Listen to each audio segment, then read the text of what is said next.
ओ शेट एक कॅडबरी द्या ना माय बेबीचा बर्थडे. हे काय एवढंच आता मोठी कॅडबरी द्या. हा आता कसं माय बेबीला एक तर सगळं मोठं मोठं लागत. बरं किती झाले 200 फक्त. ओ शेट एक गुलाबाचं फुल द्या ना. हे काय पाकळ्या देत आहे तर मोठ्या दांड्यावाले द्या की. हा ये अहो कसं माय बेबीला आहे ना मोठं मोठं आवडतं म्हणून मोठ्या दांड्यावाला मागितलं. किती द्यायचे. कॅडबरी घेतली गुलाबाचं फुल पण झाले ड्रेस पण घेतला केकच राहिला. काय गणगण आहे काय? अरे माझ्या बेबीचा बर्थडे मला आहे ना चांगला केक घ्यायचा आमटे. अरे तुला चांगला केक घ्यायचा आहे हा. ना. मोशी जाधववाडी शिव रोड माहितीये ना. हा मग तिथल्या केक स्टोरी ड्रेस मधून घे ना. चल मग. हे तुषा हे केक शॉप मध्ये ना 100+ फ्लेवरचे केक आहे आणि तुला पाहिजे तसं केक आहे ना बनवून पण भेटेल. एक तर लय भारी भारी आहे इथं.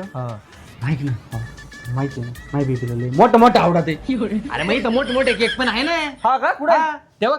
अरे हा ओ शेट हा केक द्या. आमटे केकचं तर मस्त भारी नियोजन झालं रे पण सेलिब्रेशन कुठं करू. एक तर तिचा बाप भाऊ आहे ना कुठं पण टपकत यात. अहो काय टेन्शन घेत आहे आपलं सेलिब्रेशन हॉल आहे ना मागं. आईला मग तर कामच झालं. आमटे तू सगळी तयारी करून ठेव मी आलोच माझ्या बेबीला घेऊन. हॅपी बर्थडे बेबी जर केक खा. अगं खा ना. हे आमटे बघ ना माझी बेबी केकच खात नाही. उतर खाली. ए, आमटे मी माझ्या बेबी पकडून लागलो. अरे आमटे माझ्या हात मोडला.